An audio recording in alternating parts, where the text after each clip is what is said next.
Welcome to Leadership Luminaries Lounge with Kerry and Peggy O'Neill, a podcast about the connection of leadership, philosophy, practice, and impact on society. Get ready to be illuminated.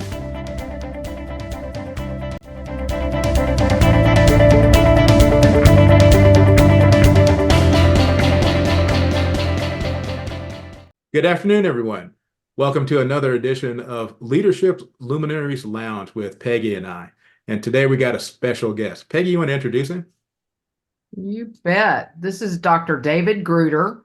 He's a multi-selling, 12 award-winning integrative psychologist, dubbed America's integrity expert by Radio TV Report. He challenges conventionality. He challenges conventionally accepted humanity harmful beliefs in leaders and influencers and equips them to become the change they want to see and to more effectively catalyze those changes in their spheres of influence. His expertise is sought internationally by a broader range of individuals and organizations than probably any psychologist you've ever run across, from leaders in governance, business, healthcare, education, and nonprofits to providers of personal, relationship, financial, and executive development services. His latest project is the Center for Enlightened Self-Sovereignty.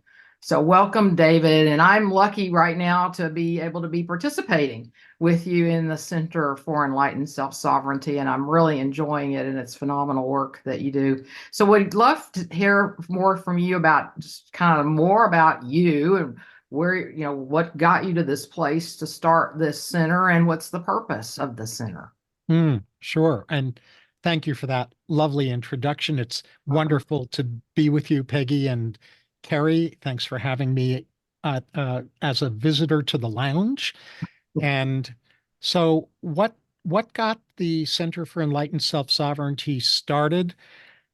Well, there are a lot of feeders, but one of them is that I've grown over the last, let's just say 20 years, more and more disturbed by the growing divorce between personal freedom and the common good, where we've got the kind of polarization that I don't hear talked about enough. We hear about the political polarization, but the polarization I don't hear talked about enough is the polarization between those who are saying that the thing that's the most important of all is personal freedom versus the people who are saying the most important thing of all is the common good. And both of those extreme perspectives, in my point of view, reflect fundamental illiteracy about the Constitution of the United States and really of all free countries, that says we're creating a society that is going to dare to live in the tension between personal freedom and the common good so that we can create a society that I refer to as a society of self-sovereignty that serves us all. And it was through that growing concern about that kind of polarization that was the final straw that broke the camel's back in terms of my commitment to creating the Center for Enlightened Self-Sovereignty.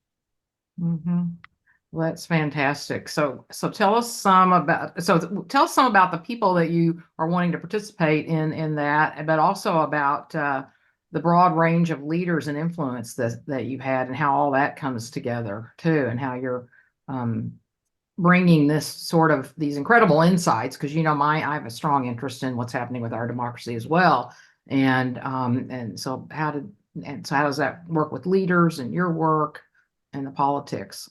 Right. Well, the Center for Enlightened Self-Sovereignty is really about bringing together leaders, influencers, and concerned citizens to collaborate to create a more enlightened future, a future that integrates what I refer to as personal freedom and societal well-being, or self-sovereignty and societal well-being.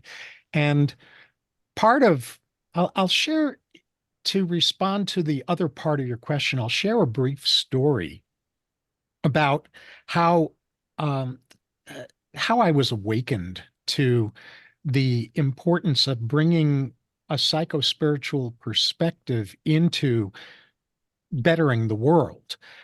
In the first half of the first decade of this century, I was brought over to Geneva, Switzerland, which for our viewers is the working capital of the world community.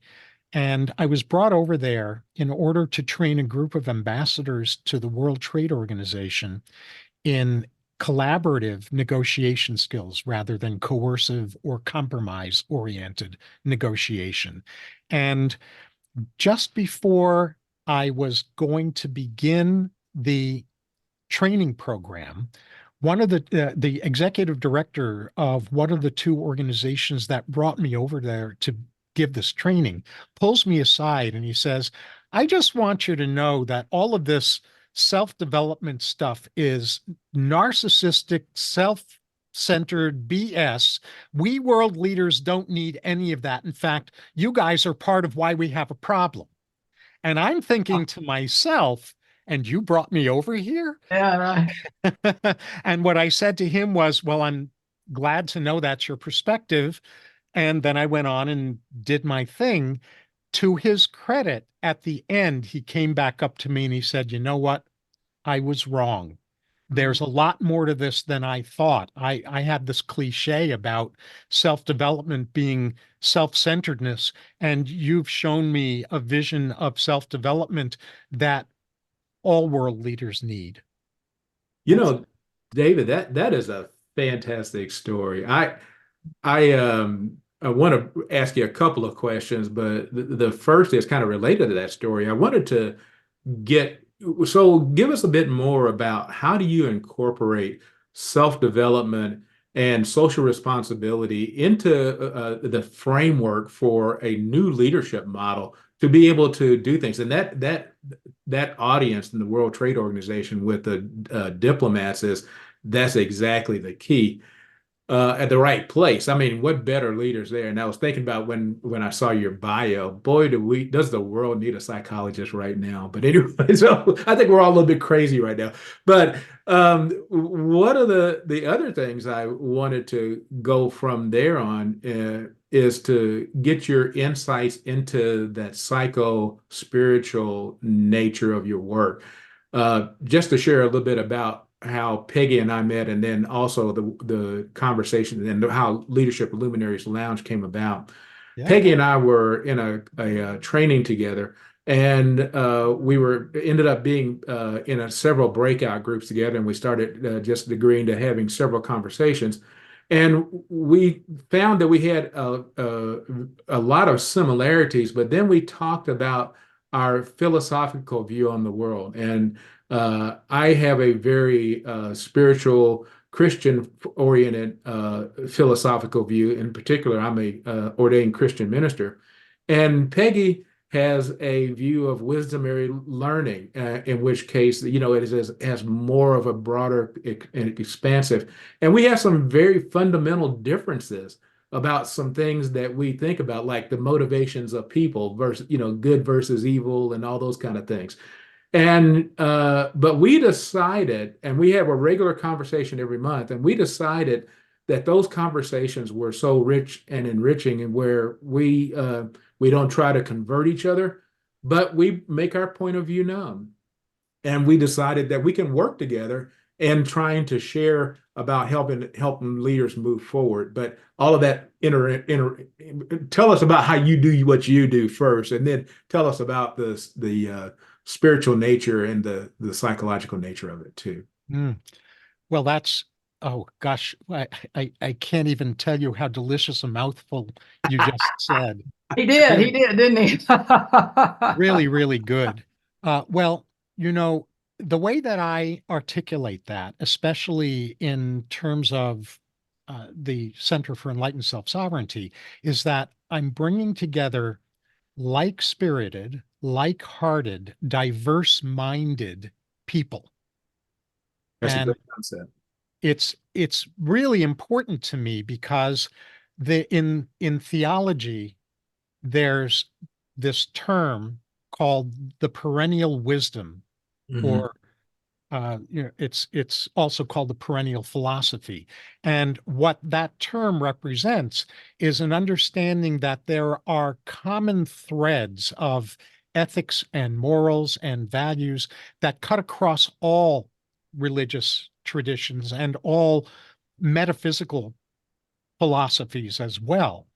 And if we lose the forest for the trees, lose sight of the forest for the trees, we get into arguments that are unnecessary arguments because we're simply using different language to try to convey the same spiritual intention. And as I'm fond of saying, only the metaphors are changed to protect the fearful. And the point is the bridge building, and I'm loving what you've said about you and Peggy coming from different worldviews, different paradigms, different spiritual views, and engaging in dialogue. One of the most, if probably the single most in-demand training program of mine during the COVID disaster was how to have difficult discussions about touchy topics in transformative ways. Hmm. And what I'm learning from what you said, Kerry, is that the two of you have found a way to do that with each other that's not only enriching for the two of you, but you've figured out that having those discussions is enriching for more people, many more people than just the two of you. So kudos to that. Thanks. We hope it's helpful. It's certainly fun for us anyway. Well, it is. It's the antidote to societal divisiveness and political polarization, right? Yeah, I mean, I think the main one of the reasons it's been so successful is Kerry and I are both curious people and we care about people. And so from my point of view, my focus, maybe Kerry's, and being with you too, is more curious about how do people see the world and trying to understand other people and then see where where what we have in common, and maybe what we think we don't have in common isn't so different after all, but it's all come from of learning and caring and curiosity and wanting to get along. So yeah, so we've had fun with that. Yeah. Well, in my experience, what unnecessarily divides us, what's a source of divisiveness that's avoidable, that's unnecessary, is when people get locked in these ridiculous, I want to call them discussions, but they're really not. They're battles between positions, surface positions, and premature solutions, advocating specific solutions. And what solves that is moving underneath surface positions and advocated solutions to the deep concerns and high intentions that lead to those positions and solutions. And when the discussion shifts to deep concerns and high intentions, common ground is far more easily found. What I'll also add, and I'm trying to unpack all of your comments, Kerry, bit by bit, is that I may be somewhere between you and Peggy in that I'm an ordained rabbi Ah, who is, to the best of my knowledge, the only rabbi on the planet whose ordination is spiritual interfaith rabbi. ah. So you got to tell us how you did that, and then go ahead and talk about what else you want to say. Yeah. How did I do that? Yeah. Well, I did an international search for a school of theology that had a rabbinic division that was progressive enough to be willing to give me that ordination. Oh, wow. Cool. We'll have to talk more. Awesome. Happy to. And so to unpack the last part of what you were asking about, well, maybe there were two other parts, but one of the parts was how do I do what I do? And then the other part we'll get to is about what does psychospiritual mean. But the way that I integrate self-sovereignty and societal well-being is through having restructured the design of the human potential movement. So I've been in various leadership roles in the human potential movement since the mid 1970s. Mm. And what I've seen is that back then, the emphasis, which was an historically appropriate emphasis at that time in the human potential movement, was finally reuniting mind, body, and spirit. Mhm. Crucial healing in our Western mindset, reuniting that, ending the split between mind, body, and spirit. And it was only a first step. And there's a next step that's necessary for the human potential movement to keep growing and stay relevant. And that's to move from only focusing on mind, body, spirit, which is basically me, and me, Mhm. to what I refer to as me, we, and us all. Mhm. Authenticity, connection, relationships, and impact, collective well-being. And so the human potential movement, from my perspective, needs to shift from me, and me to me, we, and us all. And the framework that I've developed is called the Spark Blueprint. And the Spark Blueprint basically starts with an understanding that we can't emerge into our full potential as long as we're under societal and personal spells that block us from seeing what is actually possible.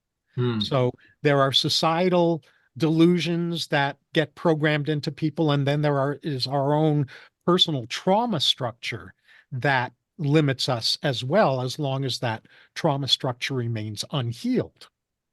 And so the first step in the Spark Blueprint is shattering those spells.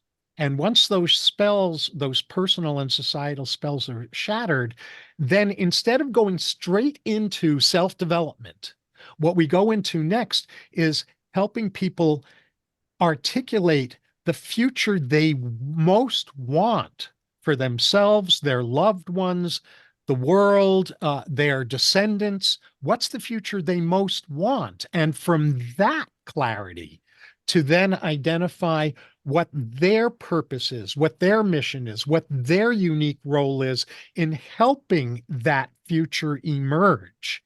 And from that clarity, they get to up-level their paradigm, their worldview, and their self-view to support their purpose in helping that future emerge. And from there, they get to determine and discover what types of self-development or leader development or entrepreneur development or whatever types of development they need to focus on as their growth edges in order to be able to fulfill their purpose in helping that future emerge.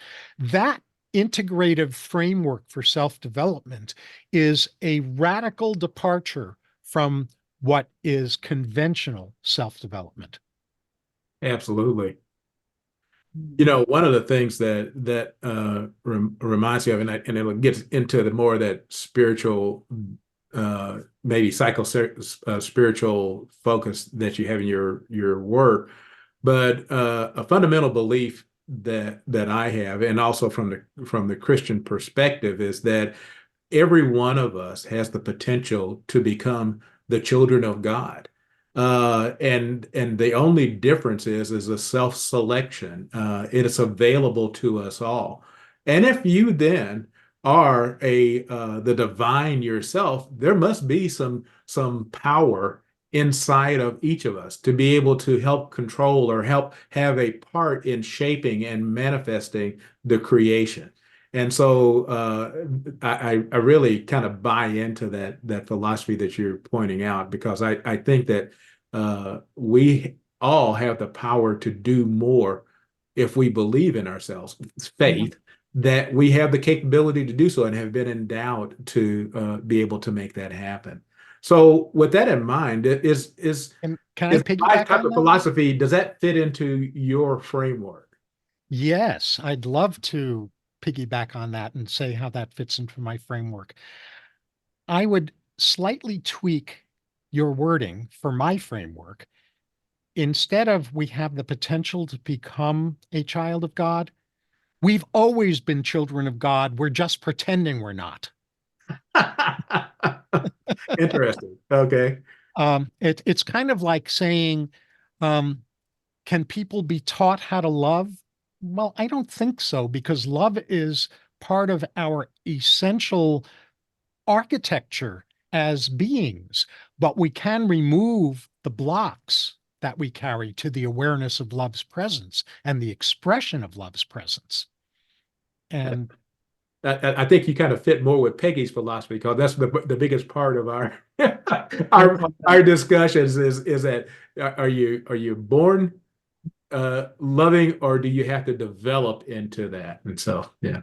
mm, Yeah. So definitely I'm with we're born, we are divine, we're sacred, divine as soon as we're born. And it's the culture and what we take on from the culture that starts getting us to go in a direction that gets us separate from ourselves and the divine, God, the universe, and each other. And so so it's doing like I said, realizing the spells, using that language, the spells that we're under, and realize, oh, the reason that life shows up for me this way and I'm experiencing it is these spells. And then what truly matters to me, I mean, well, then it's starting to allow myself to know who I truly am. And then what matters to me and how do I want to play that out? How do I uniquely express this divine being that I am already? can I try to be a bridge builder between the both of your Go perspectives? right ahead.